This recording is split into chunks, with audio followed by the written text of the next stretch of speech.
falando muito bom. Pronto, tá gravando. Colocar pra espelhar, né? Vamos lá. Gente, a gente vai falar hoje de leucemias. Tá? Tem o vídeo do mini teste, né? Da parte de respostas benignas do leucograma. Eu posso falar no final um pouquinho. Mas como o foco da prova é principalmente essa parte mais voltada à leucemia, e é um assunto que é mais denso, eu vou focar em leucemias. Eu mandei um vídeo lá no grupo, que é um vídeo que contém uma explicação bem rápida de doenças mieloproliferativas em 17 minutos. Então é um vídeo bom é, para vocês irem lá e estudar um pouco, ver de maneira geral o conteúdo, tá? Podem ver lá. Mas eu vou retomar doenças mieloproliferativas também, ok? Vou espelhar aqui o a apresentação. Vamos começar.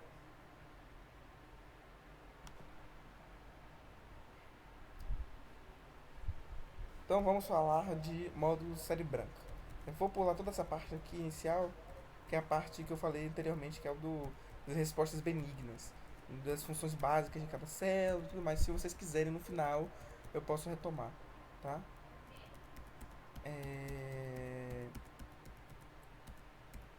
Aqui tem todas as causas. E... Meu Deus. É muito assunto, né? Infecção viral. Vamos lá. Leucemias e doenças linfoproliferativas. Primeiro, as leucemias e doenças linfoproliferativas, né, são um tipo de câncer. Então são neoplasias malignas que elas têm início nas células tronco da medula óssea vermelha. Seja ela uma célula madura ou uma célula mais imatura.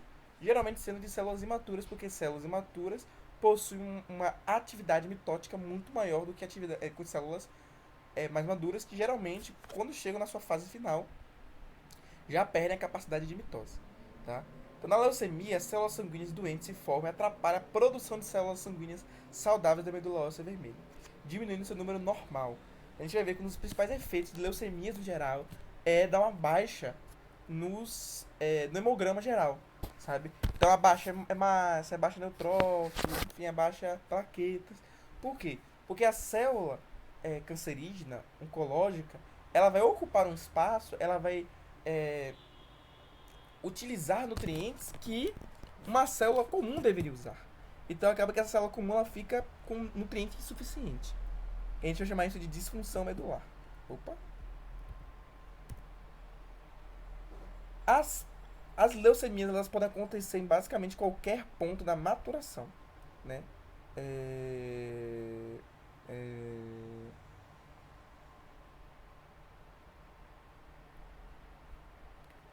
e aí nós temos toda essa cascata de, de produção, né? E o leucemia pode surgir em qualquer momento dessa cascata. Como eu falei anteriormente, geralmente acontece em fases mais é, imaturas da célula, desenvolvimento celular hematopoético, tá? Mas geralmente acontece quando já há a diferenciação em uma das grandes linhas, né, que a gente chama de linha mieloide, que vai dar origem a é, plaquetas, neutrófilos, basófilos, eosinófilos e monócitos e as hemácias. Então, todas elas são de origem mieloide. E nós temos a origem linfóide. Tá? Então, geralmente, a leucemia acontece em uma das linhagens. E aí, isso que caracteriza as doenças mieloproliferativas, ou seja, leucemias mieloproliferativas, que são aquelas doenças que estão associadas ao aumento de alguma célula da linhagem dos mieloides, e a linfoproliferativa, as leucemias linfóides, que são essas leucemias que surgem a partir da linhagem linfóide. Existe uma série de classificações de mecanismo patogênico oncológico do surgimento dessas leucemias, né? Que são as classificações. Mas isso aqui não precisa saber muito não. Precisa saber que epigenética, diferenciação errada, proliferação e problemas de proliferação e de apoptose, né? Interação entre moléculas, reparo e produção do DNA e RNA. Tudo isso pode originar em uma má formação do código genético, do genoma de uma determinada célula, e isso pode gerar um câncer, né? Aqui nós temos uma série de fatores né, que podem atingir a fase de ciclo celular, né? Então nós temos M, G1, S, G2, existem vários distúrbios que podem alterar o ciclo celular normal de uma célula.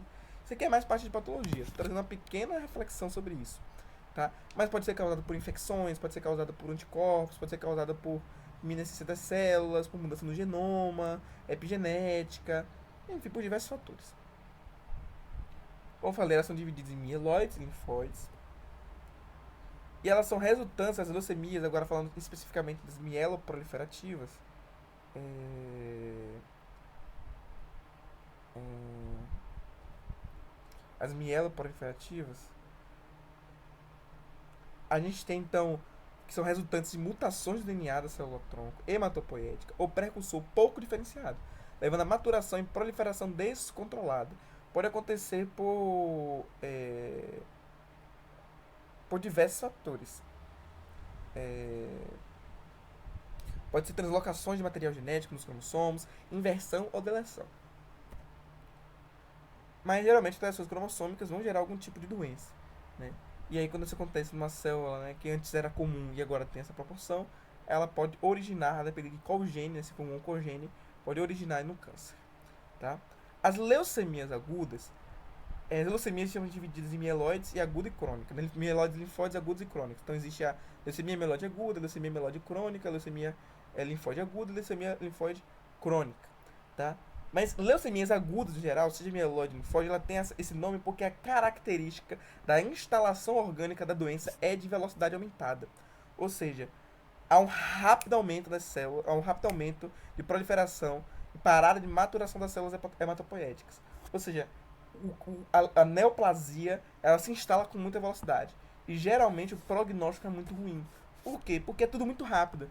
Então o paciente está de um dia para o outro normal e do nada ele tem uma anemia tensa, começa a ter sangramento por tudo que é buraco. E aí vai investigar e já está a leucemia muito avançada.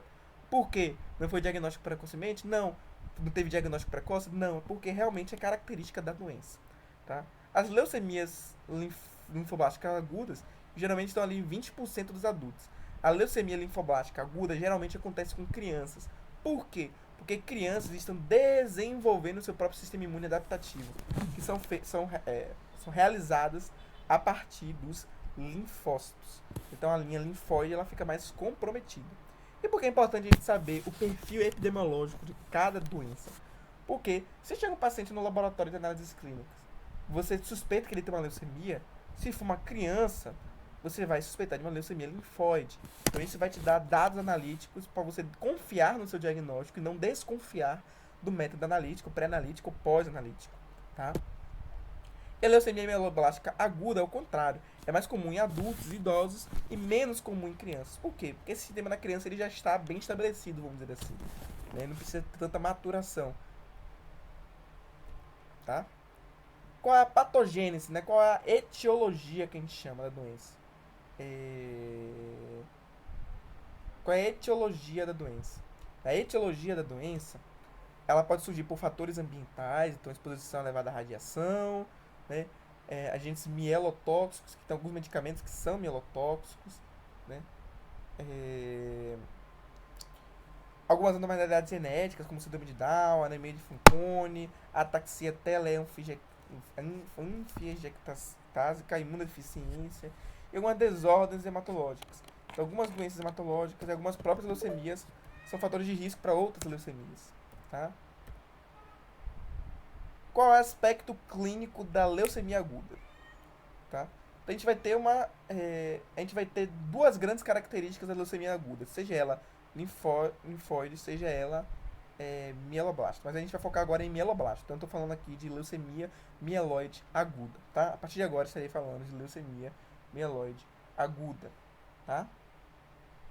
A leucemia mieloide aguda tem duas características que definem ela a relação propedêutica, ou seja, a relação semiológica dela, vamos dizer assim, que é supressão hematopoética, ou seja, a medula óssea vermelha ela começa a parar de funcionar, justamente porque a neoplasia, o câncer é muito, mas muito agressivo, então ele domina completamente o microambiente medular, né? Então, as células normais elas não vão conseguir se replicar porque o câncer está roubando todos os nutrientes da medula óssea vermelha, né? Então, nós temos a supressão rápida e uma infiltração tecidual. Ou seja, essas células começam a infiltrar tecidos, alguns tecidos, como por exemplo aqui nessa imagem, o, o tecido da gengiva, né? Então, a gengiva começa a ficar inchada, começa a ter uma gengivite considerável, os dentes começam a cair, há uma deformação. Por que isso acontece? Porque há infiltração tecidual, tá? Então você tem o que? Caso de anemia, então o paciente ele fica anêmico, né? Então ele fica realmente é,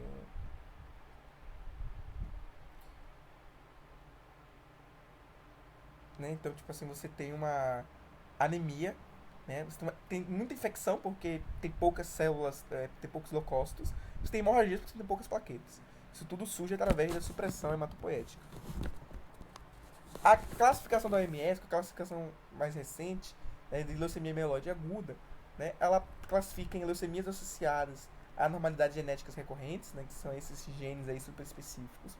Leucemia mieloide com displasia de múltiplas linhagens, né? Leucemia mieloide aguda associada a tratamento, que é bem comum. Então, tipo, assim, um dos principais efeitos colaterais do tratamento oncológico, principalmente tecidos moles, é o surgimento de leucemias. Isso por mais que os tratamentos mais antigos, os mais recentes, eu acho que não tem tanto impacto assim. E as leucemias mieloides agudas não categorizadas dos índices interiores. Precisa saber disso para a prova de Renato? Não sei. Mas para a prova de Elisângela e Sinara, não precisa, porque isso aqui é mais para quem realmente vai trabalhar na área, que vai trabalhar na área de oncologia, né, de oncoemato. Então, para saber essas classificações, porque o tratamento ele muda um pouquinho. Tá? Mas de maneira geral, é importante saber que existe uma classificação da OMS, onde vai classificar através da etiologia e dos achados laboratoriais para corroborar com o diagnóstico da leucemia mieloide aguda, né? Tem a classificação FAB, que é a classificação anterior à da OMS, é, é, que é tipo que classifica M0, M1, enfim, tem a resposta também. Não precisa saber, eu acho que também Renato não cobra isso, mas é uma classificação antiga que ainda é muito utilizada. Então, alguns laboratórios utilizam porque ele é muito bom também. Às vezes tem uma classificação universal, mas às vezes, para alguns contextos, essa classificação da FAB é mais utilizada. Tá? É, existe algumas questões citogenéticas que podem ser avaliadas, como anormalidades citogenéticas mais frequentes, né? Como trissomia 8, monossomia, trissomia quando tem 3 cromossomos 8, monossomia quando tem 7, tem 7, ó, tem um cromossomo 7 só, lembrando que os cromossomos são impares, né? E monossomia ou trissomia em 2. Então, tudo isso é normal na leucemia mieloide aguda. Essas são as modificações genéticas mais comuns. Citogenéticas, perdão, né? Que genética no material genético, citogenética no cromossomo. Tem algumas translocações também, tá? Bom, a anemia ela pode ser mieloblástica, mielomonocítica, eritroblástica, promielocítica, monocítica ou megacarioblástica. Então, todas elas podem ser origem. Por quê? Qual a diferença entre elas? A célula precursora que tem sua proliferação danificada, tá? Então, se for mieloblástica e ali teve um erro de replicação, vai ser mieloblástica. Se for mielomonocítico, vai ser um melomonócito, né? Enfim, cada um tem sua classificação aí. Por que é importante isso? Porque o que a gente vai achar no hemograma desse paciente, se tiver alguma alteração na quantidade, e se o equipamento e o hematologista que tiver ali, né, analista hematologista que tiver ali presente, perceber, se ele souber diferenciar, o seu equipamento souber diferenciar, já dá para dar um encaminhamento muito específico, muito mais específico do que saber só se o paciente está com blastos aumentados, tá? Então, a maioria dos equipamentos consegue detectar a maioria disso, né? Claro, você tem que confirmar, porque ele confunde bastante. Então, o hematologista que estiver lá no laboratório tem que saber bastante a identificação morfológica dessas células para poder acontecer. Isso acontece, leucemia mieloide aguda acontece geralmente em que ambiente? Em ambiente hospitalar. Por que não em ambiente ambulatorial? Porque a doença é muito agressiva. O prognóstico é muito rápido, tudo é muito rápido. Então o paciente não tem nem muito tempo de pensar. Ele provavelmente já vai estar hospitalizado.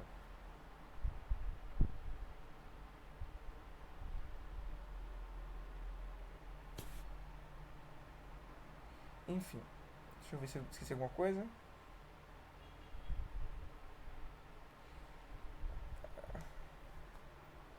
Tá. Ah, daqui os CDs, né? Então, tipo, os CDs são os Cluster Differentiation, né? Que vai classificar a célula através de um processo de citometria, é, citometria citológica, né? Citometria. Meu Deus do céu, esqueci o nome da técnica agora, mas depois eu lembro. Enfim, então tem os Cluster Differentiation, que vai ser justamente células imunológicas, resíduos de glicoproteínas que vão identificar cada célula.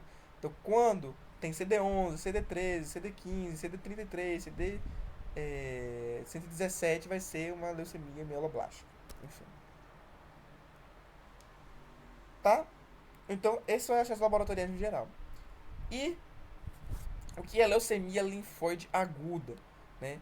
Ela tem também esses mesmos sintomas, as mesmas semiologia da leucemia mieloide aguda, que é infiltração de linfoblastos na medula óssea vermelha e supressão de hematopoese normal, tá? Então, mais comumente, em crianças e adultos jovens, temos predominância de células B, né, onde o prognóstico ele é bem melhor, né? Então, a pessoa que tem esse tipo de câncer, ele vai ter um prognóstico melhor do que o das células T, que costuma ser mais agressivo, tá? Fatores clínicos, como a leucemia mieloide aguda, o início é abrupto, os sinais e sintomas são muito rápidos, principalmente a supressão hematopoética, a infiltração tecidual. O paciente tem anemia, tem sangramento, tem infecção. Então, geralmente é num contexto hospitalar que isso é descoberto, né? O paciente ele não fica em casa sentindo esses sintomas. Há aumento de alguns linfonodos por conta da infiltração tecidual, que geralmente acontece nos tecidos linfocíticos. Também pode infiltrar no baço, porque lembra que o baço é um órgão que retira de circulação as células remanescentes. Então o baço percebe, opa, essa célula tá diferente. Ele vai lá e tira essa célula de circulação. Opa, circulação. Então isso pode acometer o fígado, pode acometer o baço, que são esses órgãos de retirada das células hematológicas, dos elementos figurados, nos testículos e no sistema nervoso central. A leucemia também, ela também tem uma divisão pela OMS, né? Linfoblástica B, com translocação, quimera. Enfim, nós temos várias aí específicas, né? Mas, de maneira geral, é a classificação da OMS. Se eu não me engano, também tem a classificação FAB. Né? A classificação FAB também, mas que também não é muito importante não, pra gente aqui. Como é que a gente diferencia, então, a leucemia mieloide aguda de uma leucemia linfóide aguda? Né? Primeiro, por que existe essa dificuldade? Porque nós temos semiologia muito, muito, muito, muito semelhante, né? Então nós temos semiologia muito semelhante. Então temos supressão hematopoética e nós temos infiltração, certo? Mas como é que a gente vai diferenciar a nível laboratorial? Morfologia. Então, como eu falei, se o analista ele for sagaz o suficiente para diferenciar as células percussoras das células cancerígenas, isso pode dar uma evidência de um certo tipo de leucemia. Então, se você vê vários linfócitos estranhos, com displasia, com anaplasia, que é tipo assim, uma diferença morfológica muito grande, nuclear, né? Ou seja, o núcleo é muito diferente para cada célula, isso já dá um direcionamento muito bom para o diagnóstico. Tá? Nós temos a técnica de imunofenotipagem, que é a citometria de fluxo, né, onde você adiciona anticorpos que vão detectar certos tipos de moléculas, que são aquelas cluster differentiations. Então você faz o painel de imunofenotipagem. Então você faz o que? Você vê quais são os CDs e vai meio que percebendo qual célula é aquela. Então a gente vai ter um painel, um perfil diferente para a leucemia mieloide aguda do que a leucemia linfóide aguda. Nós temos também os estudos moleculares, ou seja, a gente realiza biologia molecular, faz citogenética, que é o cariótipo, né, para avaliar o cromossomo, se a estrutura do cromossomo está íntegra, se a estrutura do DNA está íntegra também, tá? Então a gente vê essa diferença. Tá? A citogenética, que eu falei anteriormente, essa parte do cromossomo. Então, genética, gente, a parte molecular é quando a gente fala de sequência de DNA, ou de RNA. E citogenética, eu estou falando do cromossomo. Então, é uma técnica muito bonita, inclusive, muito trabalhosa, onde você consegue forçar com que a célula se replique e você vê os cromossomos. Aí você isola, né, purifica os cromossomos e avalia no microscópio. Aí você vai comparar com o padrão e ver se está tudo certo. Citoquímica e imunohistoquímica, né, onde você faz, então, na medula óssea vermelha, você tira, faz uma biópsia e você faz, então, um processo de um ensaio imunológico conjugado, onde vai ter um anticorpo associado a uma substância que emite luz. Tá? Gente, dúvidas até então? Tô passando meio rápido assim, mas se vocês quiserem que eu vá mais lento, pode falar. Entenderam direitinho? A diferença? É o quê? Ok.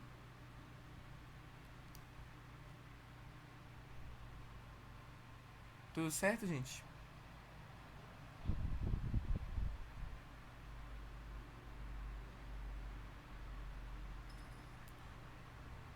Resumindo, vou resumir mais uma vez, tá? Temos então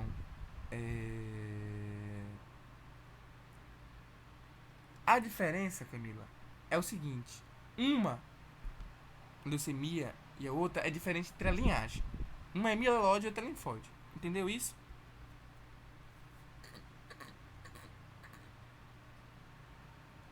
Uma é linfóide, outra é mieloide. Mieloide surge através do. São as células precursoras do neutrófilo, do basófilo, do eosinófilo, das plaquetas, dos monócitos. E a linfóide dos linfócitos B e T. Tudo bem? Só que você percebe que a semiologia dos dois é muito semelhante? Você percebe que, por exemplo, os dois principais sintomas que temos é supressão da medula óssea vermelha e infiltração celular em tecidos. E aí a pessoa vai ter anemia, né? Vai ter todo aquele quadro de anemia que a gente já estudou. Vai ter infecção porque tem pouco leucócito. E vai ter sangramento porque tem pouca plaqueta. Como é que você diferencia isso? Você pode diferenciar através da morfologia. Então você faz uma lâmina, lê a lâmina, né? Então você vai ler a lâmina e vai perceber qual a morfologia é mais próxima. Isso já é um indício. Às vezes não dá para diferenciar na morfologia pura. Muitas vezes, principalmente se for uma célula precursora muito imatura. Então você abre mão da morfologia, quer dizer, a morfologia vai dar um indício rápido, né? Então você já vai, o paciente já vai pro médico, já meio que sabendo mais ou menos o que ele vai ter. Pelo menos semieloide ou agudo, assim, de maneira mais rasa. E aí você pode fazer imunofenotipagem, que é citometria de fluxo, que é basicamente o quê? Rola uma peneira, as células vão passando por tamanho e elas vão ser marcadas com alguns anticorpos. E aí você tem uma classificação a partir de uns métodos estatísticos bem complicadinhos, chamados de regressão logística. Você faz meio que você faz mais ou menos. Você identifica as células que são muito parecidas entre si, basicamente. E aí você vê aqueles cluster differentiation. Lembra o que é isso? Cluster differentiation. O CD. Não tem célula T CD4+, CD8. Não tem isso? Bom, esse CD, ele é uma molécula que a gente identifica para meio que perceber que é uma molécula diferente da outra. Né? Que uma célula é diferente da outra. Acompanhando? É o que, B? Não, os professores geralmente não costumam cobrar cobrar, tipo, esse CT, não, porque isso é tudo tabelado, entendeu?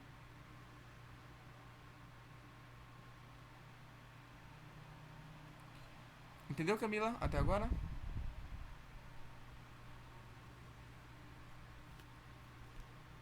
Imunofenotipagem é uma técnica. Aí tem outros, estudos moleculares. Vocês conhecem a técnica de PCR, a reação da polimerase em cadeia, onde você consegue pegar uma determinada sequência genética e avaliar se aquele paciente tem. Você pode avaliar a quantidade, se for um teste, por exemplo, PCR em tempo real. Você pode avaliar qualitativamente, se for um PCR clássico, convencional. Então você faz o quê? Você vê se tem aquela sequência genética. Aquela sequência genética. Se vocês lembrarem, virem aquela tabela, vão perceber que as classificações da OMS da FAB são a partir de marcadores moleculares. Tá? Então é um outro método. Tá? Claro, você vai juntar vários métodos para provar que o paciente tem aquilo. Estudos moleculares, ou citogenética. O que é citogenética?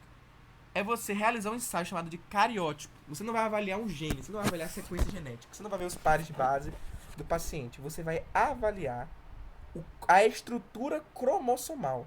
Você vai ver o cromossomo como ele é. Vai falar, opa, ele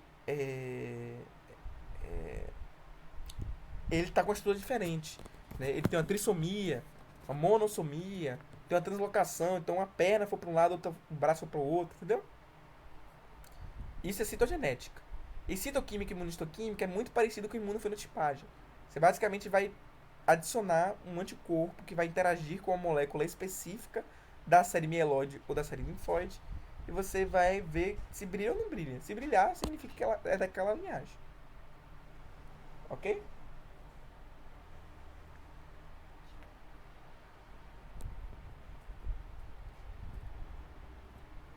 Tudo entendido, gente?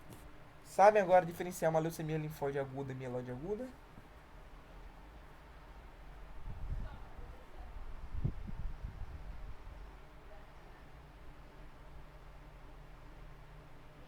Aurora, mas não ficou faltando, tipo assim, falar quais são as características?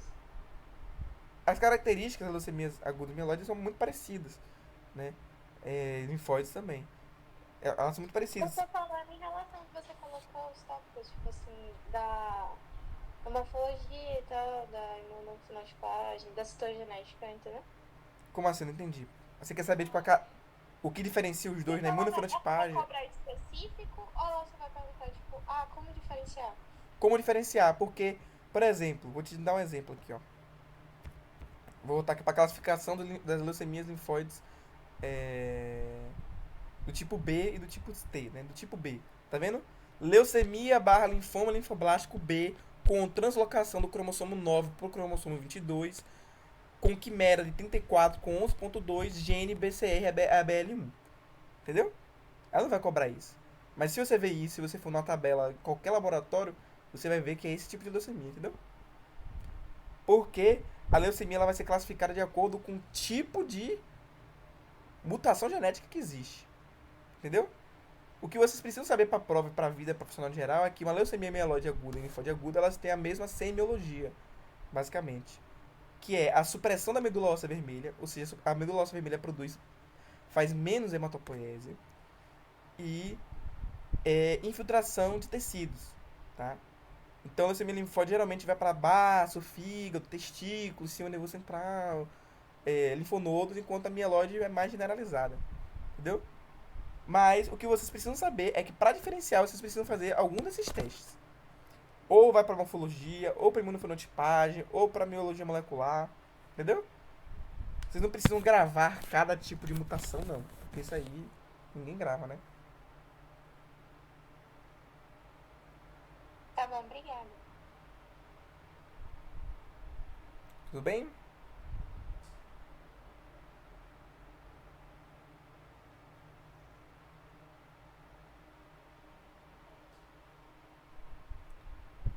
Vamos lá.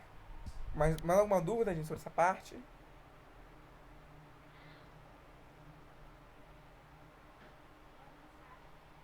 Tá bom.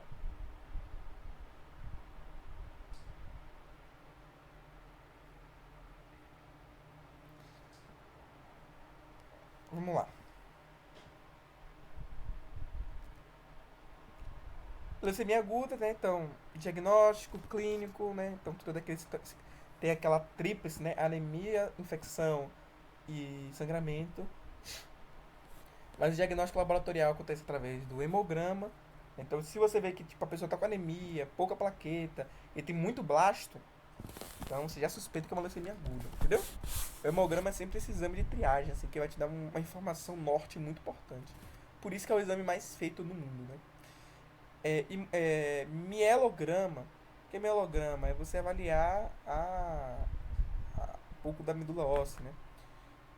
Biópsia, né? Então a técnica, geralmente é a técnica que vai definir ali, né? Você pode fazer morfologia da biópsia. A gente, enquanto farmacêutico, não pode fazer. É só médico. É o quê? Aspirada da medula? Sim. Tem imunofenotipagem, né? Que eu já falei anteriormente, classifica bem. É, tem citogenética.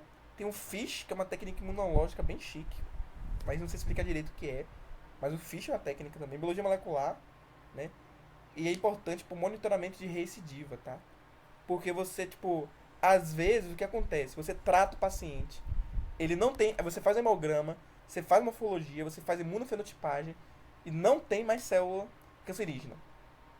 Mas aí você parte para biologia molecular e você detecta que o gene ainda tá lá. Ou seja, tem alguma célula escondidinha lá. E ela vai se replicar e vai voltar. Então não pode terminar o tratamento, tem que terminar até dar negativo, entendeu? Então geralmente a biologia molecular é utilizada dessa forma. Porque às vezes não está expressando fenotipicamente, mas está expressando genotipicamente. Tá? Isso acontece também com leucemia crônica. E citoquímica. Tá vendo? Uma leucemia minimamente diferenciada. Você percebe que tem alguns grãos. A imagem tá ruim, né? Mas percebe que tem alguns grãos, que não parece linfócito. Provavelmente monocítica, né? Uma LMA sem maturação, então você não tem como diferenciar nada daí, tá? Então a morfologia já não vai ser muito interessante nesse caso. A leucemia é promielocítica, né? Então dá pra ver que é o promielócito. Então você já sabe, provavelmente, na morfologia da lâmina mesmo, do esfregaço, você já consegue meio que diferenciar.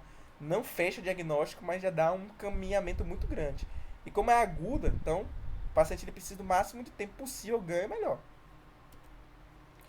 Mielomonocítica. Tem outros exames assim que não são mais feitos atualmente, né? Porque a gente tem tecnologia um pouco maior. Monocítica, tá vendo aquela mesma imagem anterior? Eritóide aguda, megacariocítica, o LLA aí, tá vendo?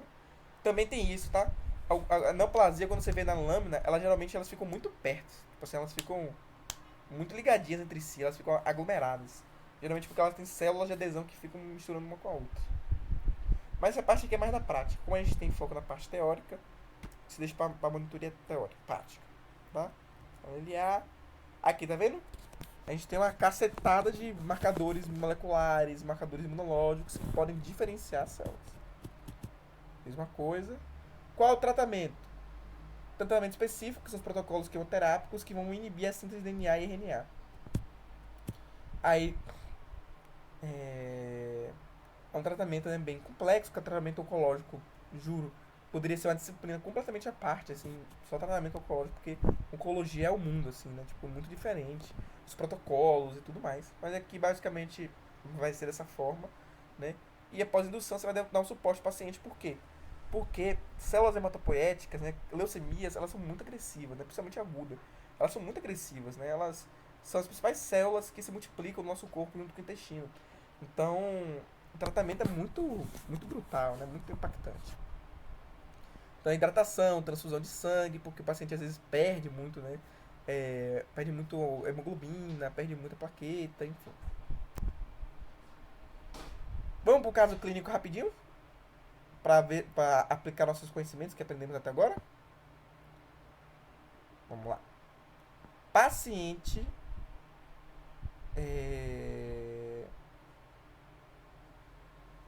do sexo feminino, 62 anos, chega a uma emergência com quadro de fraqueza, astenia e petequias disseminadas.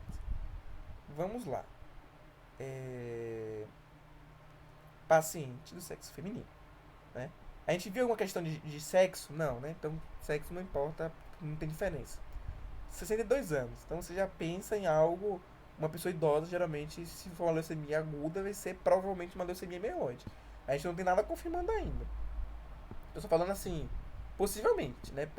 Pelo perfil epidemiológico. Quadro de fraqueza, astenia, que é o quê? Semiologia de anemia, né? Que você sente fraqueza, você sente astenia. E petequias disseminadas. Petequias surgem, a gente vai ver no terceiro módulo, mas surgem através da diminuição de plaquetas. Que são essas pequenas manchas que são vazamentos pequenos de sangue na corrente sanguínea. O exame clínico evidencia palidez, cutânea e mucosa, né? Então quando você puxa a mucosa aqui, tá bem branca, bem pálida, geralmente o paciente está com anemia. Confusão mental, então provavelmente tem pouco oxigênio no cérebro, também sintoma da anemia, ou sintoma de alguma infiltração leucêmica. Taquicardia e febre em 39,4 graus. Então provavelmente ela está cursando com uma infecção. Os dados do hemograma foram os seguintes. Então a gente vê o quê? Que ela tem a trindade, né? Ela tem anemia, porque está fraca, está astênica. Ela tem infecção por conta da febre. E ela tem petequias por conta do sangramento. Isso, gente, antes de entrar na parte laboratorial, tá? Tô falando aqui só de semiologia. E isso já nos indica que o paciente não está bem. Ela está com alguma disfunção. Agora bora investigar qual é. Eritrócitos está em 2 milhões e 500. Baixo. Está com anemia. Hemoglobina de 7,2 está com anemia grave. Hematócrito está muito baixo. Geralmente é 40 para mulher. Né? Então está 22. VCM está baixo. Então é uma anemia microcítica e hipocrômica, tá? Coisa que a gente já viu no módulo anterior. Opa. Oxi. Peraí, gente. Tá, deu uma bugadinha. Leucócitos de 11.000. Tá, é comum porque ela tá com infecção, né? Então provavelmente o leucócito vai estar alto mesmo. Então vamos para a contagem diferencial, né? A contagem global nos indicou que o leucócito está alto. Mas leucócito alto pode significar infecção. Tá? Bora para a contagem diferencial. 3% de blasto, 15% promelocítico, 40% de segmentados, 28% de linfócitos, 5% de monócitos e 4% de eosinócitos. O que é isso, gente? Perceba uma coisa. Não vou falar disso agora não, depois eu falo. Espera que minha garganta doeu um pouquinho.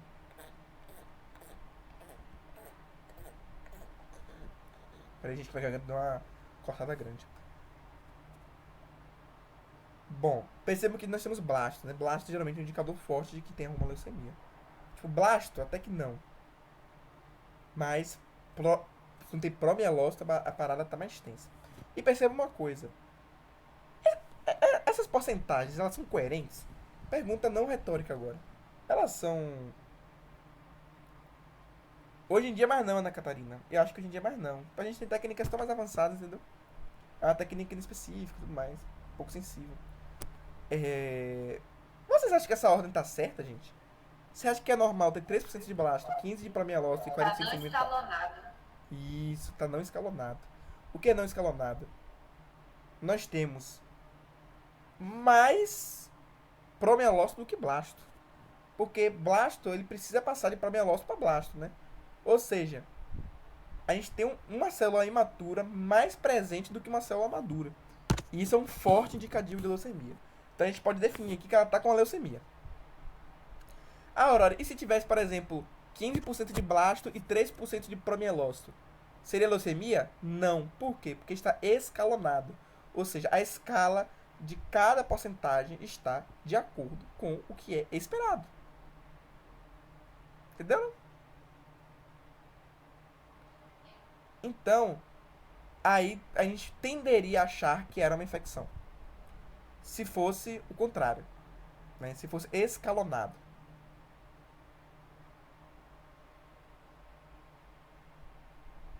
Todo mundo entendeu isso, gente?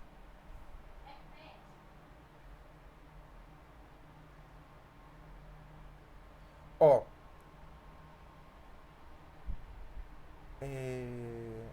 Repete escalonado. Tá.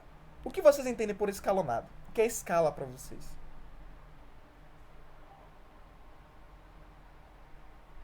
Segue uma ordem, né? Rapidinho. Ô, moça, liga o microfone pra galera te ouvir também. É porque minha esposa também tá numa sala diferente. Mas seu falo fica com eco, né? Um pouquinho só. Tá bom. Segue uma ordem. Menor que maior. Isso. Então, entendam que escalonado vai ser quando há uma ordem. Né? Qual é a ordem? O mais maduro vai ter mais. Né? Porque a gente tá, isso aqui, gente, é no sangue, tá? No sangue periférico. O mais maduro vai ser liberado primeiro. Não é? Aí depois o menos imaturo, depois o menos imaturo, depois o menos imaturo. Não é essa a ordem? Como é que funcionava o escalonamento do SIAC? Era os prováveis concluintes, né?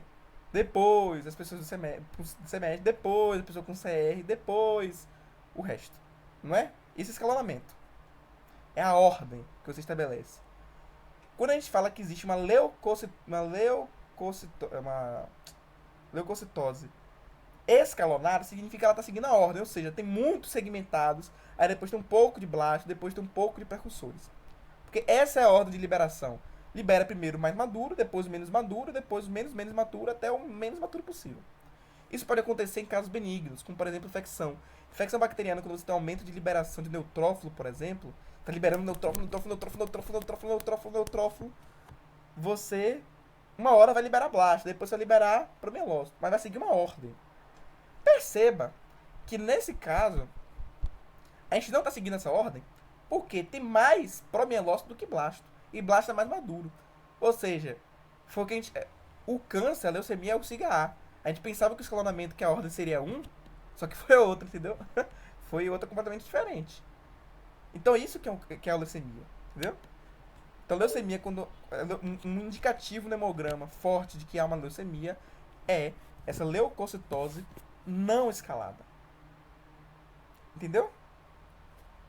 Todo mundo entendeu essa parte de não escalada? Escalada, SIAC. Não escalada, SIGA A. Ok?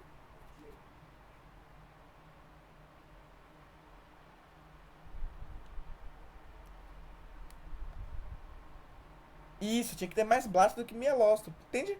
Porque, tipo, se você tá produzindo tanto que tá soltando célula matura, é matematicamente viável apenas se você liberar primeiro os mais maduros, depois os menos maduros. Nesse caso, a gente vai... Mas, Diga. no caso desse leucograma aí, dá pra ter uma ideia de qual linhagem que é? Já tá. Dá. Por quê? Porque nós temos promielócito. Então, provavelmente promielocítica. Só que isso não é tão fácil de... Por exemplo, vou mostrar aqui pra vocês.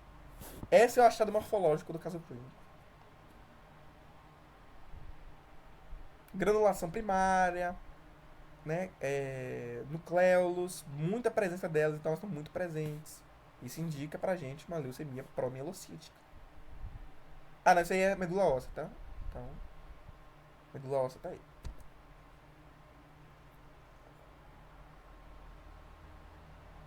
Promielócito, né? Então nós temos aqui um promielócito, granulação primária. Nós temos núcleo grande com nucléolos. E aí foi feito o cariótipo. Né? O cariótipo, se vocês perceberem, há esse cromossomo aqui, tá vendo que tá faltando uma partezinha nele? E aqui tem uma partezinha, tipo, aqui também tá meio sumidinho. Então provavelmente a gente já percebe que os cromossomos eles estão levemente alterados. Isso é o cariótipo, tá, gente? Isso aqui que a gente chama de citogenética. É você analisar a morfologia cromossomal. É uma técnica muito interessante. Acho que faz no IBIL. Aqui na UFA, né? Acho que só o IBIL que faz, tirando no hospital. Então, a gente tem uma leucemia promielocítica aguda. Ok? Entenderam o caminho do diagnóstico?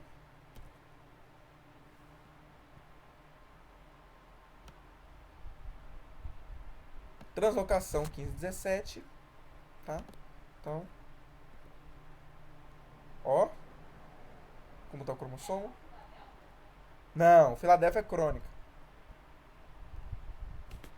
Fizeram, né, PCR, RT-PCR, Real-Time PCR, e perceberam, então, que há uma linhagem específica do 403PB. Então, qual é o prognóstico do paciente? É um prognóstico razoável. Para câncer, né? Claro. Dúvida, gente? Entendeu mais com o caso clínico agora? Isso, promielocítica dentro da leucemia mieloide aguda.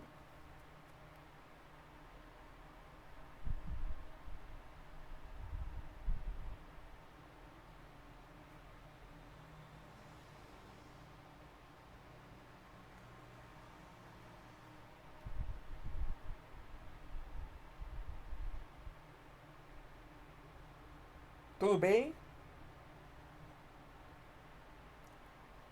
Dúvidas? Entenderam leucemias mieloides agudas e linfóide aguda?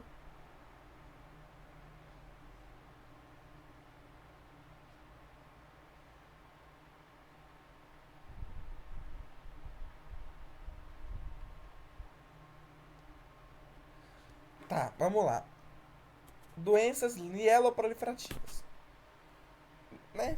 Já vimos a definição lá atrás, mas vamos lá de novo. Origem celular progenitora, hematopoética, totipotente, em que ocorre produção excessiva de um ou mais elementos sanguíneos sem displasia significativa e em que há tendência para hematopoétise extramedular, mielofibrose e transformação de leucemia para leucemia aguda. Vamos lá. Eu não gosto de explicar por essa ordem, não. Meu computador tá meio travadinho, talvez eu traga na pause aqui. Vamos falar então de leucemias crônicas. Inicialmente, leucemia mieloide crônica, a LMC, tá? Então, são distúrbios clonais de células troncos hematopoéticas com hiperplasia da medula óssea de uma ou mais linhagens sem aspecto displásico, com maturação conservada que pode evoluir para a leucemia aguda. Então, a gente lembra que a maturação lá na leucemia aguda, ela não é conservada, então ela modifica sua estrutura mesmo, ela tem displasia, ou seja, os núcleos elas se modificam. Aqui não. Aqui os núcleos permanecem parecidos e não tem uma perda da maturação. Então, geralmente ela se matura e aí o problema que vem, tá?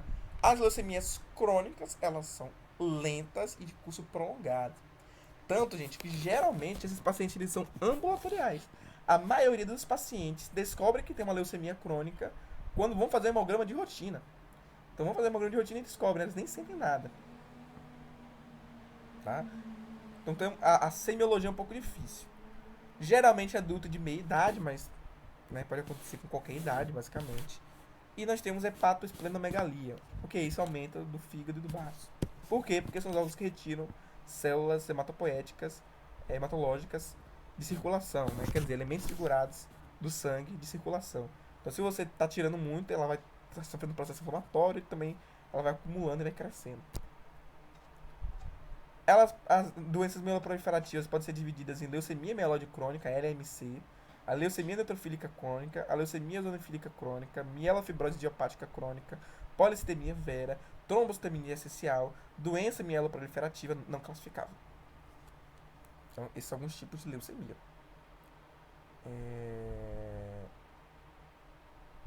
Então, nós temos aqui... A gente vai pegar 4 dessas doenças e explicar com um pouco mais de detalhe. Então, agora sim a gente vai entrar em fisiopatologia diferente, tá? Então agora vai ser bem diferente do que a gente viu na aguda.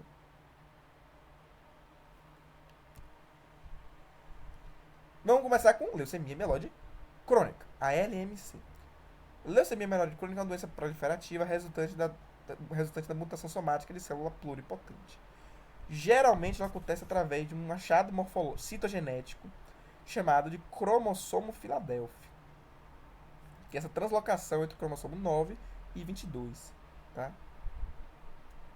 O que forma uma quimera, que é a proteína híbrida. Então você mistura a proteína EBL e a proteína BCR, que são onde essas porções cromossômicas estão, né?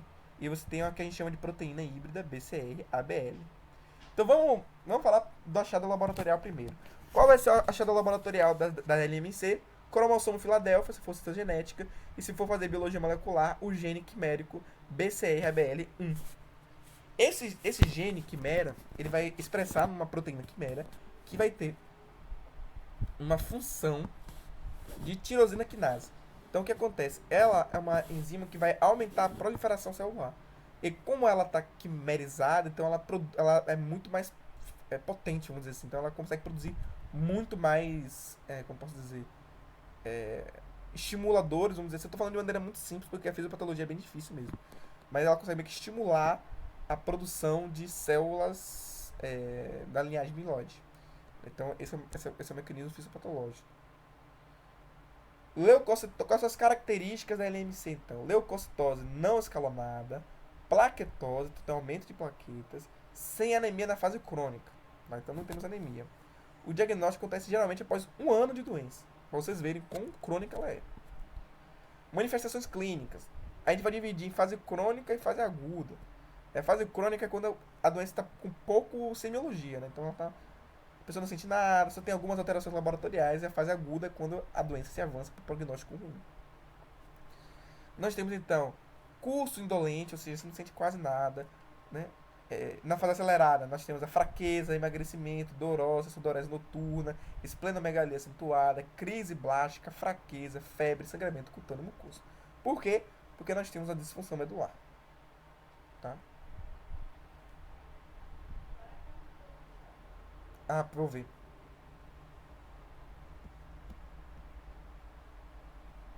Também não escalonada. Tá? Só que a diferença é que a semiologia, tipo, você sente menos, entendeu? O paciente ele não sabe, tipo, ele não vai. O outro do mieloide agudo, você nunca vai ver no Lactifar. Você não vai ver esse paciente no Lactifar. Por quê? Porque ele vai estar numa situação muito mais grave e emergencial do que a leucemia crônica. Mas a pessoa com leucemia crônica, ela vai descobrir no Lactifar. Por quê? Porque ela não está sentindo nada, ela está fazendo geralmente um exame para outra coisa e descobre. Ok? Na fase crônica, os exames laboratoriais podem ser feitos, então, com morfologia de sangue periférico, onde os leucócitos alcançam marcas estrondosas. Então, chega a ser 25 mil a 400 mil leucócitos. Lembrando que o valor de referência é 10 mil. Então, pode chegar a 40 vezes maior do que o valor de referência. É muito grave. Né? Plaquetose, então, muita plaqueta. Mieloblasto para mielócito menor que 10%. Medula óssea com hiperplasia granulocítica e blastos em menor de 10%. Geralmente, são os achados que suspeitamos de uma leucemia crônica. Diagnóstico: fosfatase alcalina, baixa desidrogenase láctica, elevado ácido úrico e ácido úrico elevado. Também pode ajudar no diagnóstico. Mas, de verdade, fosfatase alcalina aumenta por qualquer coisa.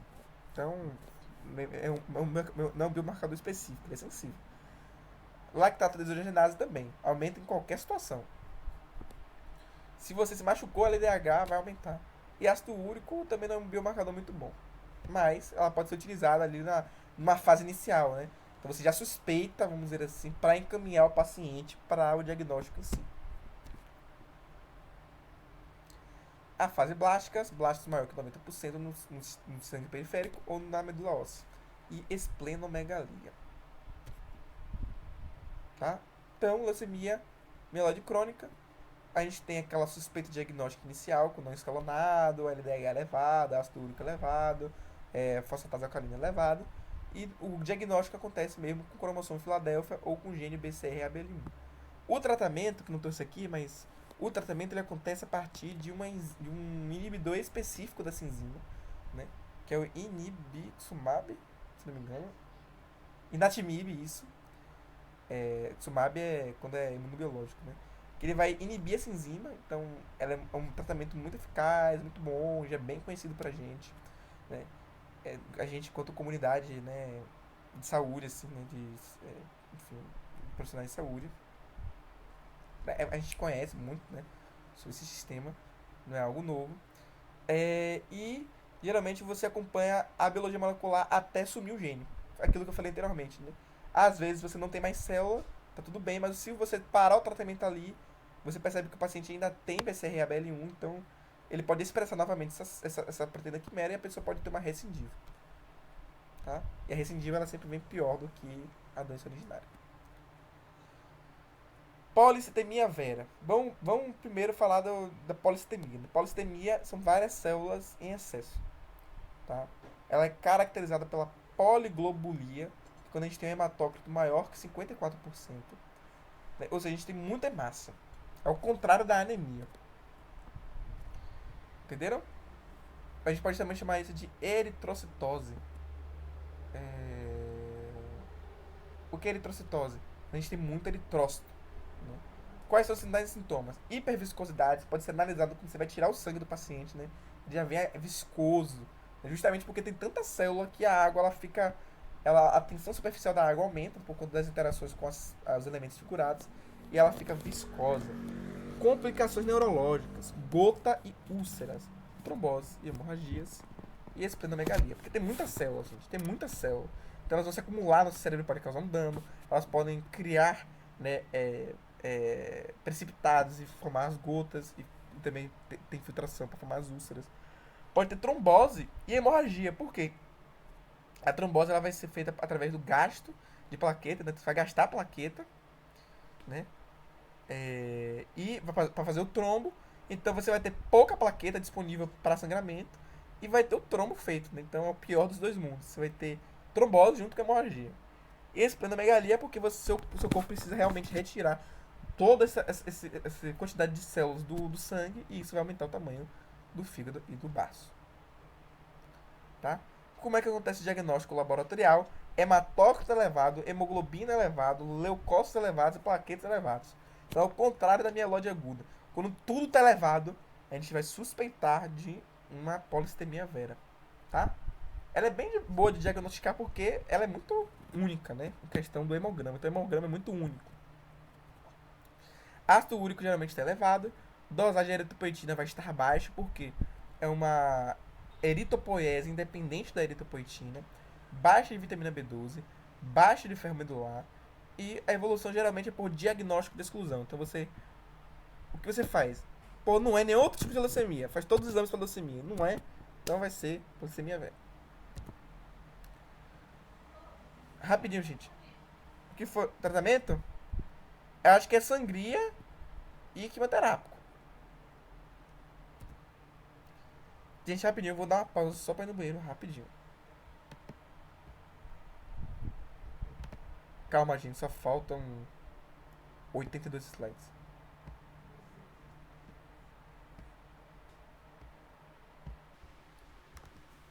Trombocitemia essencial. Vamos lá?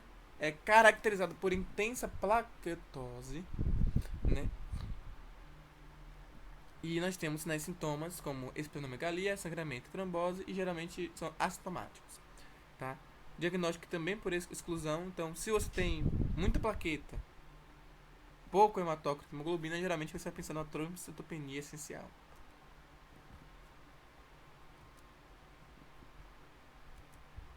Opa. Caracterizado por intensa plaquetose, né? Ou seja, tem uma plaqueta muito elevada. Sinais e sintomas: esplenomegalia, sangramento, trombose e assintomáticos. Falando anteriormente. Mielofibrose idiopática crônica. É um outro tipo de doença mieloproliferativa. Nós temos então proliferação clonal de megacariócitos, fibrose da medula óssea vermelha e aumento de precursores granulocíticos. Então nós temos uma metaplasia mieloide no fígado e no baço. E esplenomegalia também, tá? Só que o que acontece? Qual é a diferença principal dessa doença para as outras leucemias crônicas? É que, para as outras doenças mieloproliferativas, perdão. É que nós temos fibrose da medula óssea vermelha. É algo que a gente não tem nas outras leucemias. Geralmente a neoplasia ela se instala lá e fica lá meio que só parasitando. Aqui não, aqui a gente tem um processo de fibrose, ou seja, de substituição da medula óssea vermelha por colágeno, né? Fibroblasto colágeno. Então a gente tem uma situação muito grave. E geralmente o paciente descobre isso e não tem muito o que fazer. Eu acho que só realmente transplante de medula óssea vermelha, que é uma técnica super cara e super específica e muito difícil de executada e que geralmente o paciente morre. Então assim, é um chute, é um tiro no escuro muito grande, tá? Como é que você diagnostica isso? Bom, não tem outro jeito, né? Se você vai lá e faz uma biópsia de medula óssea vermelha e não vê nada, a medula está seca, significa que ele está com uma mielofibrose. Então nós temos uma leucoeritoblastose, ou seja, nós temos muitos eritoblastos, muitos leucoblastos, nós temos dacriócitos em quantidade elevada e policromasia. O mielograma, nós podemos fazer biópsia e dá para fazer também alguns testes bioquímicos como o ácido úrico, LDH. Mas realmente, geralmente diagnosticado por biópsia, onde você tem a aspiração da medula e não vem nada, né? Então, nós temos outras doenças proliferativas também, né? Que são as leucemias mieloides crônicas Filadélfia negativa, como a leucemia mielomonocítica, leucemia mieloide crônica típica, leucemia mielomonocítica juvenil, uma síndrome mielodiplásica também com células com aspectos displásicos, clínica variável, enfim. Isso aqui é uma tabela que eu não vou entrar em detalhes. Alguns achados aqui, né, importantes para as leucemias crônicas. E vamos falar das doenças linfoproliferativas. E aí, gente, entenderam as diferenças entre as leucemias?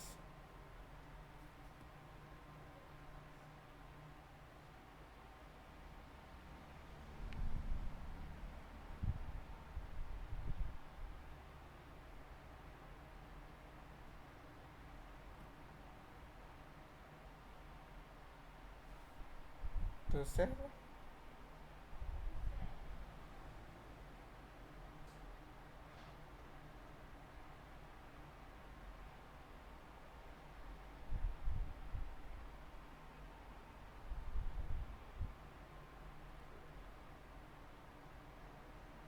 Não, nenhum desses o paciente nasce com gene. Geralmente é realmente uma questão epigenética ou dano no próprio sistema genético, tá? Então ali, dando algo que é citotóxico, não... Eu desconheço, na verdade, a JAK2, né?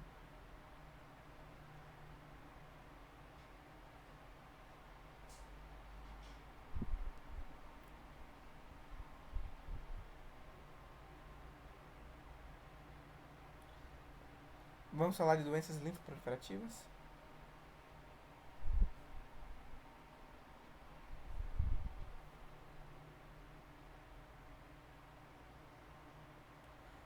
As doenças linfoproliferativas crônicas, elas representam o grupo de neoplasias do sistema linfomatopoético que apresentam características clínicas, morfológicas e imunológicas heterogêneas.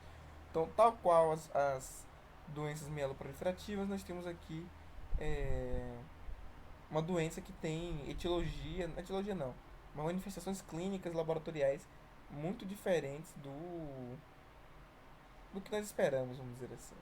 Quando a gente fala em comparação com as leucemias linfóides agudas, tá?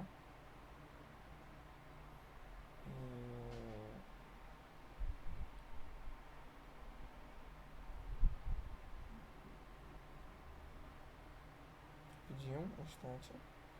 Tá. Constituem proliferações clonais de natureza maligna de células maduras do sistema imune, com diferentes comportamentos clínicos, fatores prognósticos, características epidemiológicas. Podem envolver os linfócitos B, T e as células NK, que não são linfócitos, mas é da comunidade dos linfóides. Evolução clínica lenta, né? Então é uma leucemia crônica, né? Com aspecto tumoral representado por hepatosplenomegalia ou adenomegalia.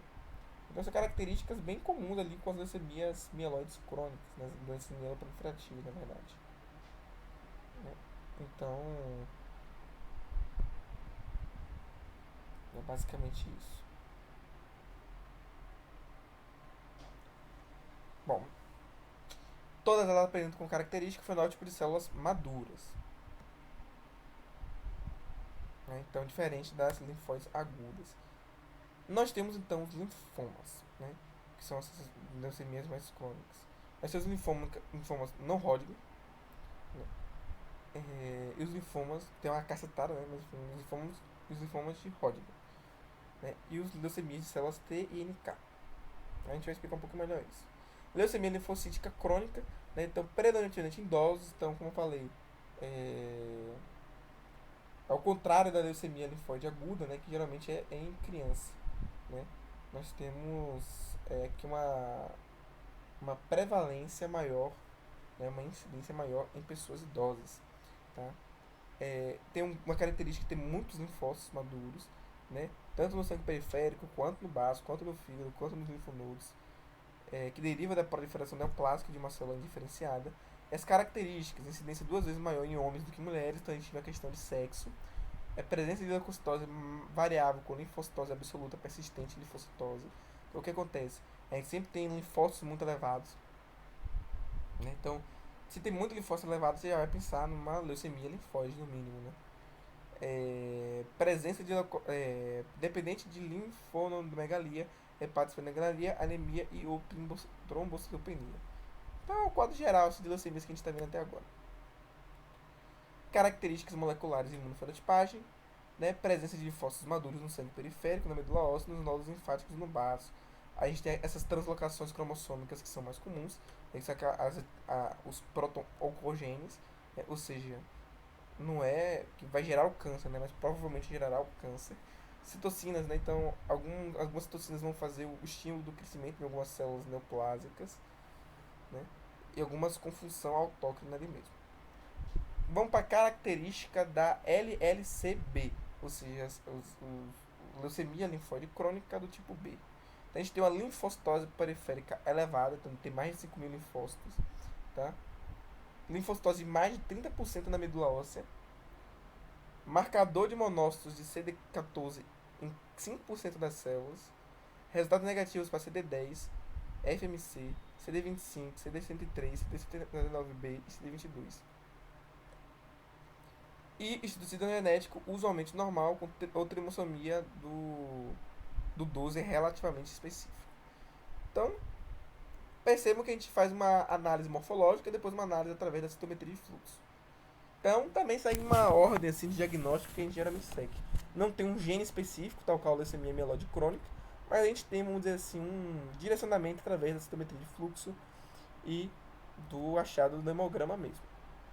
Diagnóstico, né, linfocitose absoluta com presença de linfócitos aparentemente maduros, aspirada de medula óssea com 30 a 40% de linfócitos e presença de marcadores de linfócito B. Então, o que você faz? Biópsia, hemograma com análise morfológica e citometria de fluxo. Então, é assim que a gente vai diagnosticar. Repetindo, hemograma com análise morfológica, citometria de fluxo e biópsia. Tudo isso indica células linfócitos B, então é uma leucemia crônica, leucemia linfóide crônica do tipo B. Tá? Por que é crônica? Porque a gente não tem toda aqueles fatores que eu falei na aguda, né? Que a gente tem a semiologia diferente do que nós temos aqui. Diagnóstico diferencial. O que é diagnóstico diferencial, gente? Às vezes, a gente pode chegar em vários diagnósticos diferentes. O que é diagnóstico, na verdade? Né? Diagnóstico é diminuição da incerteza clínica. Né? O diagnóstico patológico só pode ser feito por médicos, mas a gente tem diagnóstico na farmácia também. Como, por exemplo, enfermeiros também têm seus diagnósticos. Nosso diagnóstico, a gente pode fazer diagnóstico de problema relacionado a medicamento, PRM, o de RAM, que é relação a diversos medicamentos, para quem for da farmácia clínica. Então, isso são diagnósticos também. O que a gente está fazendo é diminuir a incerteza clínica. Tá? O diagnóstico diferencial é quando a gente diminui a incerteza clínica perante outras questões. Então, por exemplo, como é que você diferencia, qual é o diagnóstico diferencial entre aspergilose e tuberculose? A exame direto do aspirado brônquico ou do escarro. Né?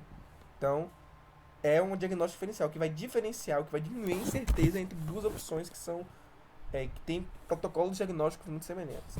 Tá? Linfocitose causada por infecções, né, tuberculose virais.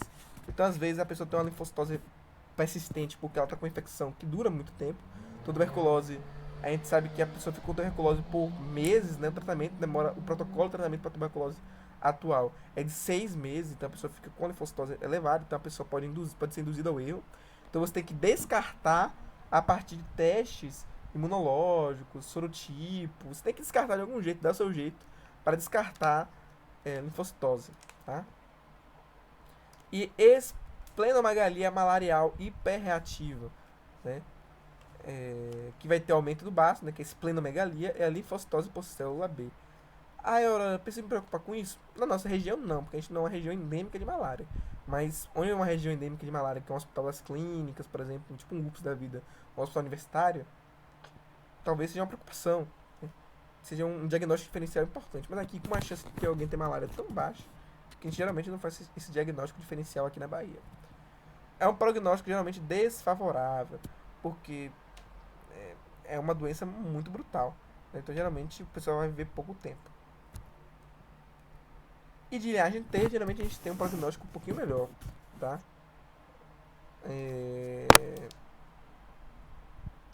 Mas ela acaba sendo 1 a 2% das LLC, né? É uma leucemia de células T, é um grupo heterogêneo de doenças, é muito diferente. Uma leucemia e linfoma de célula T do adulto, LTTA. Doença de linfócitos grandes, né? Então nós temos alguns tipos de leucemias. Como é que a gente diagnostica? Vai ter uma linfocitose absoluta muito alta. Então vai ter mais de 5.000, né? Então, que é um número muito alto para linfócito. Células leucêmicas, então tem um predomínio de linfócitos maduros.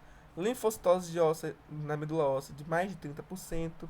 Expressão de um ou mais antígenos T, ou seja, você vai ter CD2, CD3, CD4, CD8.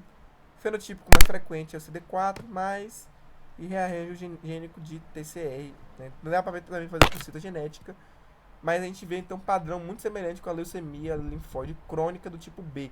Você vai diferenciar por hemograma com observação morfológica, biópsia e citometria de fluxo. Então, essa é a trindade da leucemia linfóide.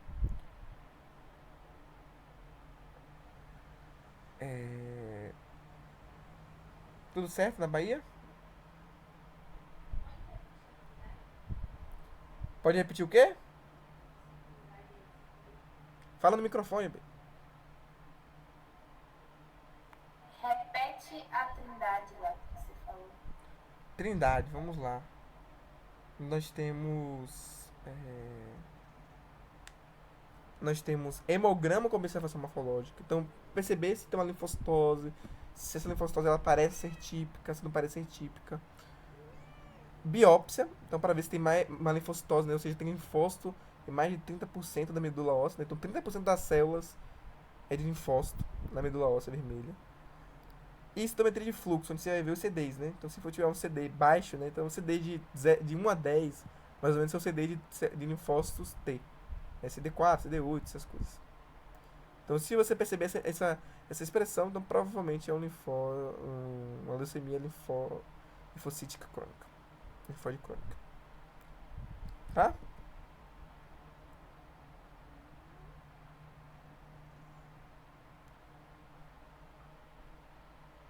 Tá, deixa eu ver rapidinho uma coisa aqui.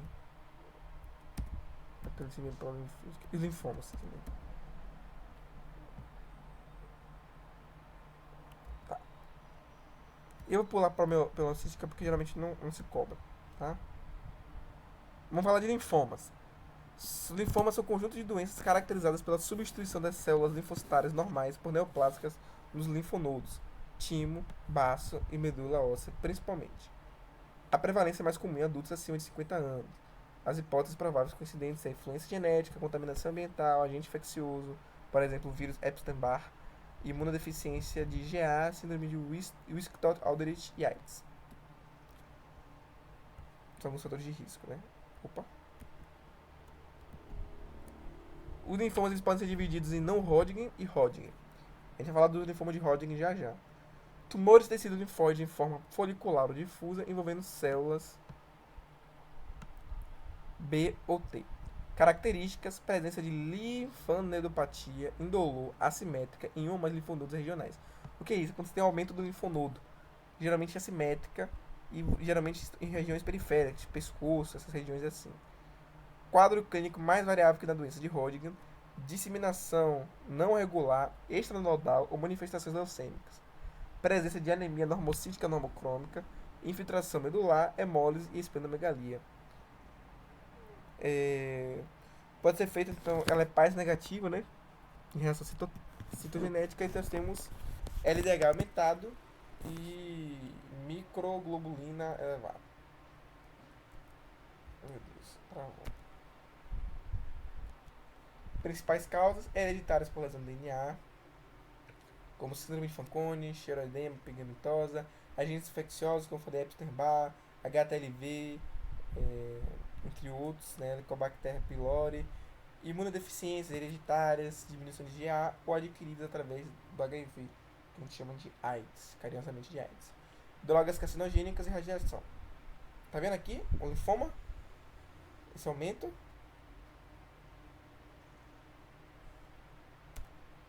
Tá, então esse característico, né? Ai meu Deus, o computador tá travando tanto, peraí. O linfoma é benigno ou é maligno? É maligno.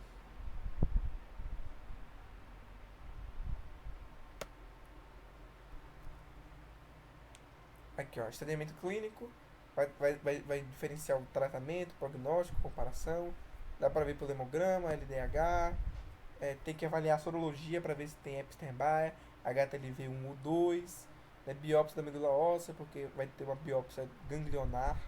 E pode fazer também diagnóstico por imagem. Então você pode fazer um exame de imagem e perceber que tem invasão, né? Infiltração celular. Dá para fazer também imunofenotipagem, então para ver se são clones de célula B ou T, para definição de prognóstico. Tá? Então é muito semelhante com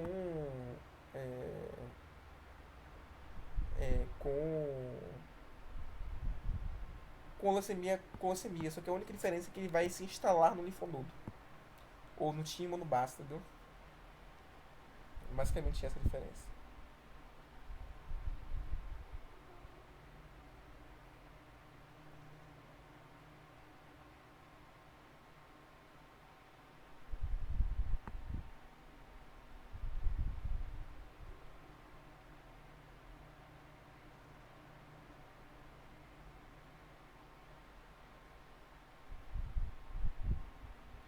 Tudo certo? Na Bahia. Sim. Não vou nem entrar nessa coisa de fungoide. Linfomas de Hodgkin se origina a partir de um único linfonodo ou de cadeias de linfonodos e se dissemina primariamente para os tecidos linfóides anatomicamente contidos. Os LNH ocorrem com frequência em sítios extranodais e se disseminam de forma imprevisível. O linfoma de Hodgkin representa cerca de 0,7% das neoplasias malignas, que é uma quantidade muito grande, levando em consideração todas as neoplasias malignas. Faixa etária média de 32 anos. Apesar de ser o câncer mais comum dos jovens e adolescentes, também podem afetar idosos. Então, o câncer mais comum em adolescentes e pessoas jovens é o linfoma de Hodgkin. Tá gravando sim, Lara. Se origina a partir de um linfonodo de cadeia. Não, falei isso aqui, né?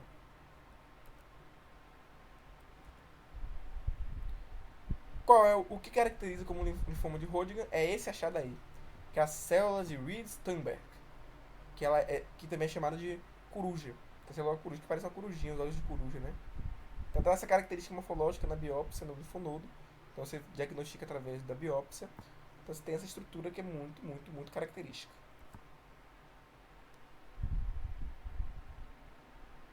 Enfim, esses aqui são os estágios do linfoma de Hodgkin.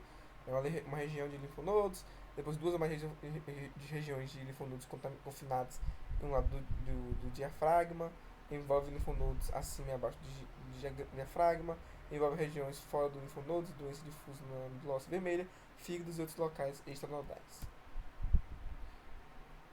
Ah, uma coisa, a doença de Hodgkin, ela, como posso dizer, ela talvez seja o câncer mais fácil de resolver.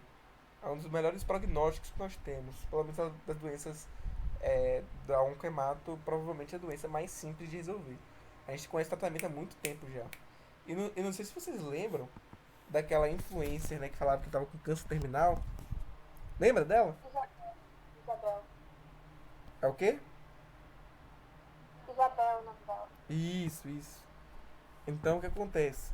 Ela tinha doença de Hodgkin, só que a doença de Hodgkin é muito pouco mortal, né? Então, ela fez aquele bafafá todo, mas ela tinha uma doença que era um prognóstico muito bom. É tipo de tireoide, assim, é super de boa de se tratar. É claro. Ela falou que tinha cura. Às vezes Isso. curava aquela estágio terminal. Cuidado paliativo. Realmente. Então.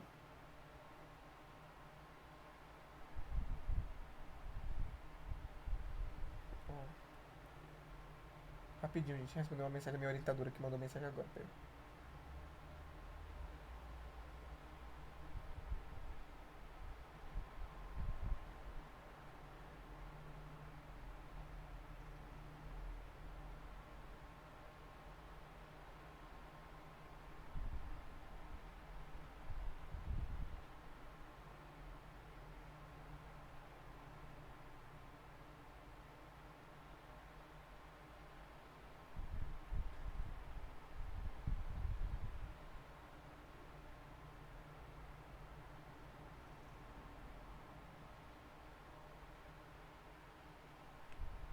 Tá, pronto. Então, tem cura. É tipo assim, claro, câncer é câncer, né, gente? Tipo, não é uma doença simples de tratar de qualquer jeito, mas assim, dentro do mundo da oncologia, não é a mais grave, com certeza é uma das mais tranquilas. Doenças malignas de expansão de plasmócitos. Pera aí. Tá. O que é? Então a gente já viu basicamente todas as células dos elementos figurados ali do sangue. Mas ainda falta um elemento figurado que a gente não viu, a sua versão maligna, né? A sua versão do mal. Que é o plasmócito. Plasmócito, gente, é uma diferenciação específica do linfócito B, que produz anticorpos. Então, são as células produtoras de anticorpos, IgE, IgA, IgG, IgM e IgD. Tá? Esses 5 tipos classes de anticorpos. Tá? E a gente tem, no caso, a doença do mieloma múltiplo, que vocês também já devem ter ouvido falar. Mieloma múltiplo é uma neoplasia progressiva e incurável. Tá? Preste atenção nisso. Várias ali leucemias a gente tem cura. Né? Tirando uma ou outra ali que a pessoa basicamente tem um prognóstico, assim, a gente alonga a vida da pessoa, mas geralmente tem cura. O problema é que qual o sacrifício que a gente faz para ter essa cura, né? A nível de saúde, serviço de saúde, né? E com essa cura é efetiva, mas a gente tem como curar, em teoria. O mieloma múltiplo não se cura. Tá? Então nós temos um problema aí, já desde já. Onde a gente tem a caracterizada pela proliferação desregulada e clonal de plasmócitos da medula óssea vermelha. Ou seja, a gente tem a produção de uma célula super madura. Prestem atenção nisso. Os quais produzem secreto imunoglobulina, que são os anticorpos. Monoclonal, o fragmento dessa, também chamada de proteína M.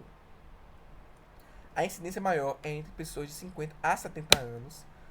Geralmente tem anormalidades cromossômicas, como monossomia 13 e trissomia 13, hiperplasia pelamocitária e ou linfocitária do tecido ósseo, anemia normocítica normocrônica, podendo haver trombocitopenia neutropênica e eletroforese do soro, presença de imunoglobulina monoclonal. A gente vai discutir sobre isso. Vamos falar da etiopatogenia. Eu vou voltar nos exames laboratoriais, tá, gente? Etiopatogenia. Desvio da fisiologia do sistema imunológico, né? Então, a gente tem radiação e exposição a substâncias tóxicas que vão modificar o fotogenético, estímulos antigênicos constantes, então você é apresentado ao antígeno várias vezes. O HSV, né, que o HHV, né, que é o em português, que é o vírus da herpes, né, que a gente tem 8 subtipos, né, então subtipo 8, nós temos que induz a mieloma múltiplo, hábitos alimentares e obesidade, substâncias químicas usadas na agricultura e derivados do petróleo como benzeno.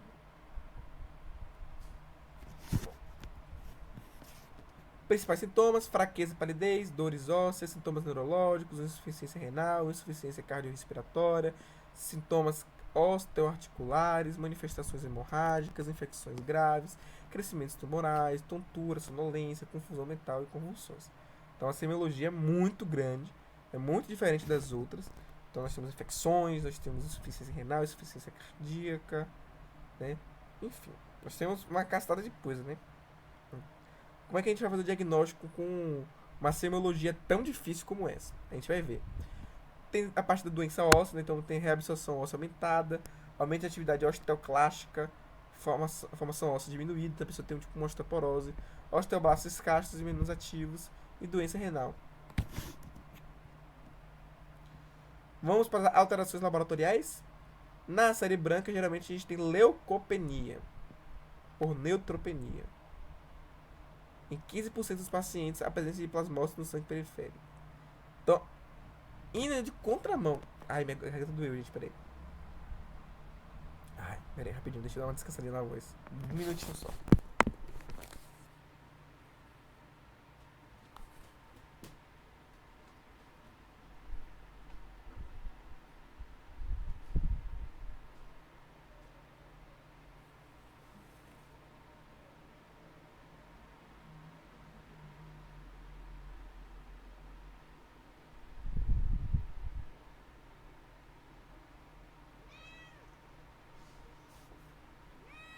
Bora vai me ajudar aqui, gente.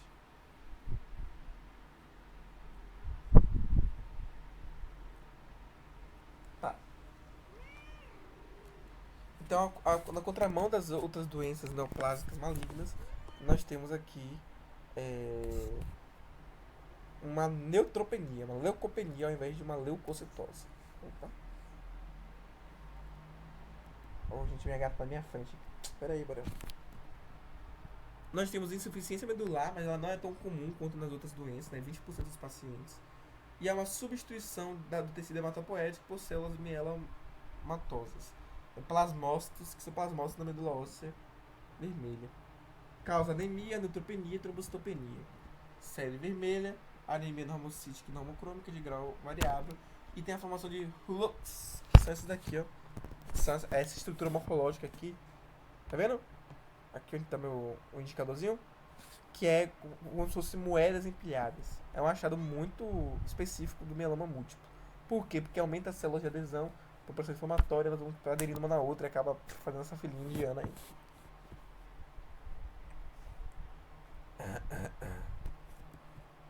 Tá, vamos lá. Diagnóstico laboratorial. Vamos lá. Estamos no final, gente. Faltam só alguns milhões de slides. Anemia normocítica e normocrômica, mas aí até qualquer coisa pode ser, anemia não diferencia nada. 50% dos casos com Rulux, né? Então aquele achado eritrocitário que eu falei anteriormente. Neutropenia e trombocitopenia. Plasmócitos normais no sangue periférico, 15%. Então, tem muito plasmócito, você já vai enviesar para mieloma múltiplo. VHS aumentado, mas VHS, gente, que é velocidade de hemossedimentação. É um exame que médico ama passar, só que ele diz muita coisa e nada ao mesmo tempo. Ele, tipo, não vou nem falar de VHS aqui, porque VHS é um exame muito polêmico. Mas ele é um exame meio inútil nessa situação, vamos dizer assim. Teste de Cumbres normalmente é positivo. Mielograma, aumento de infiltração medular por plasmócito, que geralmente é o que vai definir ali, né? Vai diagnosticar, fazer o diagnóstico diferencial. Células com mote com corpúsculo de Russell.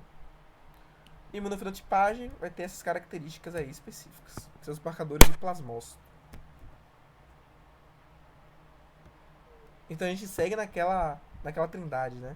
Hemograma, biópsia, imunofenotipagem, que é a mesma coisa, estometria de fluxo. Essa aqui eu falei.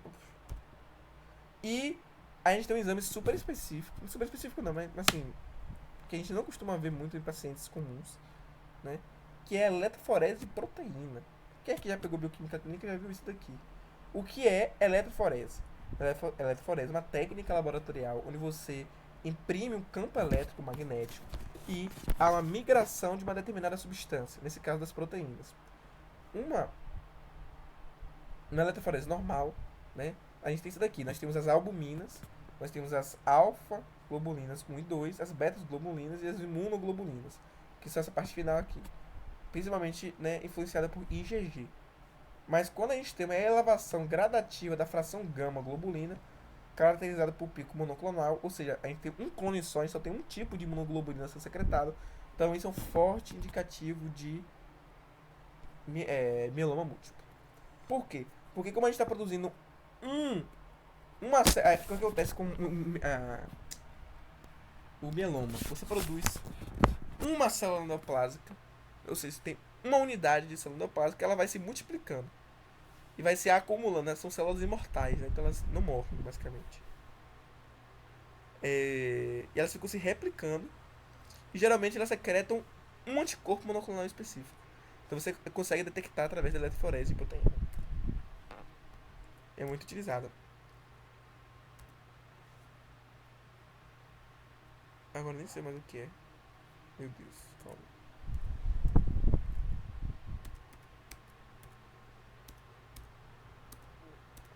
Aqui é mielose crônica.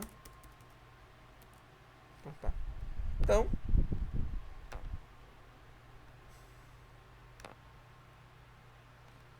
Então, acabamos as leucemias. Falamos de todas as leucemias possíveis e impossíveis. Dúvidas?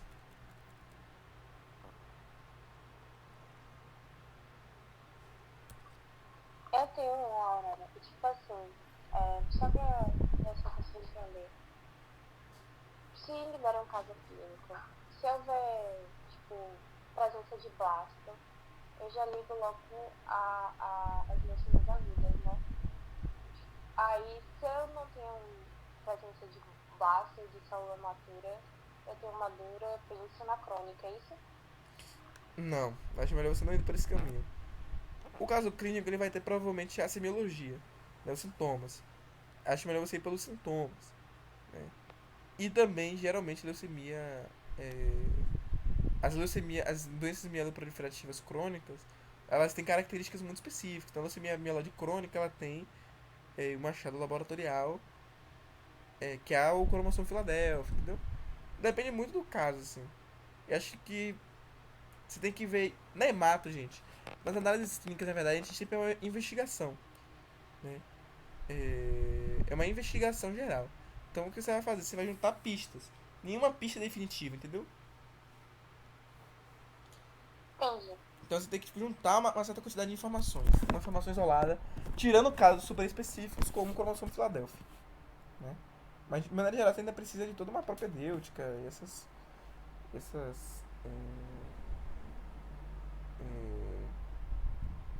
todas essas questões. tá? Uma dica, peçam para IA fazer tipo casos clínicos assim bem básicos, assim, tipo 3, 4 linhas para vocês interpretarem, é bem legal.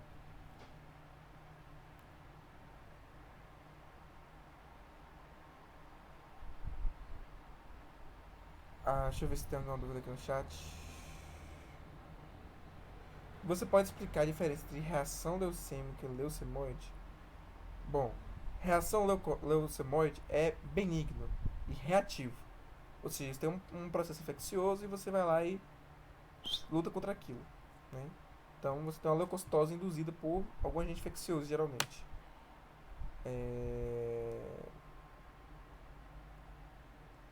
E a leucemia é um processo maligno, né?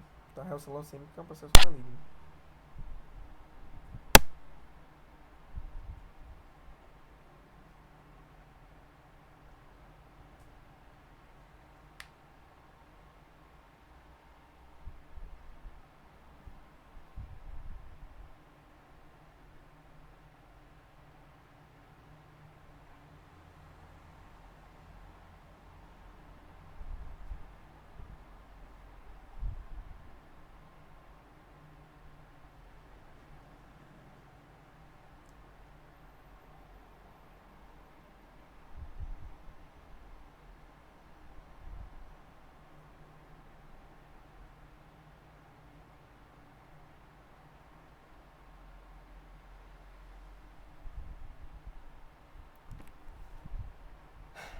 Dúvida, gente?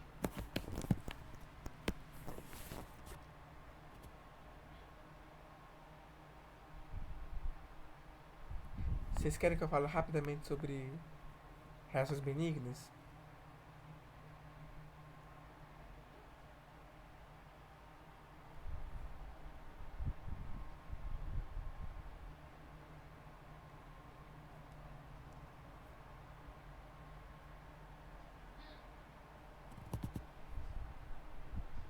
Gente, perdão, eu me distraí aqui. Vocês querem ou não? Eu vi que tinha os emojis. Vocês que sabem. Quer? Vou falar rapidamente.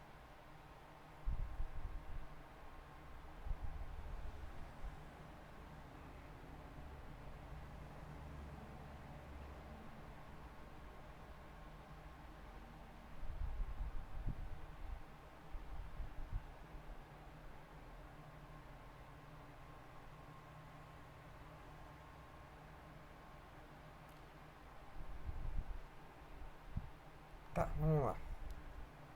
Vou falar rapidamente aqui. Tá? Leucograma, gente. Leucograma é constituído por. Vou nem colocar o slide, mentira, vou colocar o slide assim. Tem o trabalho de fazer, os carambas, Cacel. Guaraná com rolha. Ih, meu computador tá travando um pouquinho. Não, eu vou nem apresentar slide, tá? Vou no Gogol mesmo. Porque minha voz tá cansando já. Vamos lá, gente. Leucograma. Temos neutrófilo, eosinófilo, basófilo, monócito e linfócito. São 5 células presentes no leucograma. Tá? O leucograma então vai ser a avaliação, uma série de exames que vai avaliar justamente as características morfológicas e constitutivas dessas células em específico. Tá? Nós temos então cada célula com suas características específicas. O neutrófilo, gente, ele vai ser uma célula de fagocitose. Ela é a primeira linha de defesa do nosso corpo. Ela é a célula que vai estar responsável pela, vamos dizer assim, a linha inicial.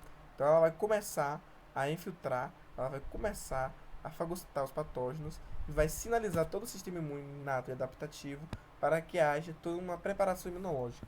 Então a cinética inflamatória ela é a primeira a surgir, né? E depois nós temos as outras células vindo em sequência, né?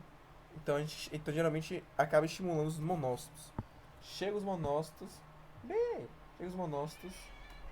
e eles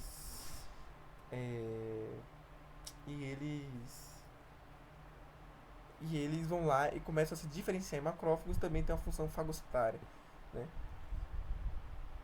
Depois, por último, não menos importante, nós temos o linfócito, que vai ser convocado justamente para se diferenciar ou em células T, onde eles vão ser T-helper, né? Então eles vão secretar uma série de substâncias específicas para induzir o sistema imunológico, ou linfócitos B, vão se diferenciar em plasmócitos e produzir anticorpos que fazem parte do nosso sistema imune humoral adaptativo. Tá? Eosinófilo é comum no caso de infecções parasitárias e reações alérgicas, porque eles acabam captando, né? Eles acabam liberando uma série de substâncias oxidativas, né? Então a gente até estuda isso em imunologia aplicada. Ele libera algumas assim, as substâncias para fora, ele não fagocita, né? Então geralmente isso acontece com infecções parasitárias, porque parasitas são maiores que células do hospedeiro, geralmente, né?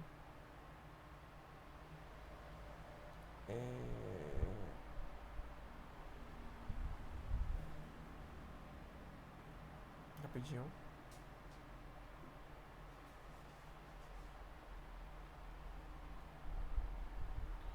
E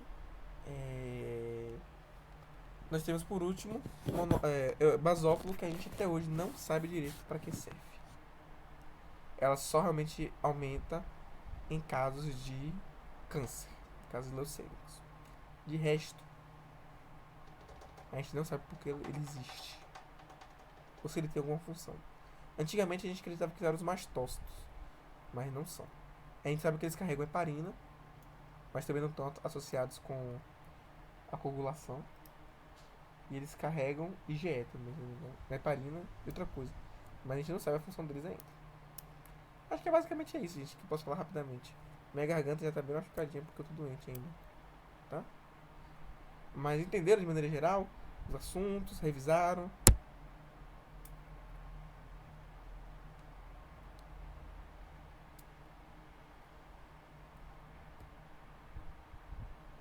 Dúvidas?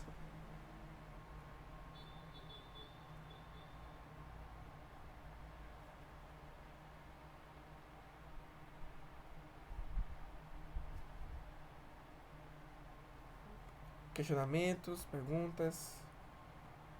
Se vocês estão satisfeitos, eu também estou satisfeito. Um abraço para vocês. Um beijo no coração de todos.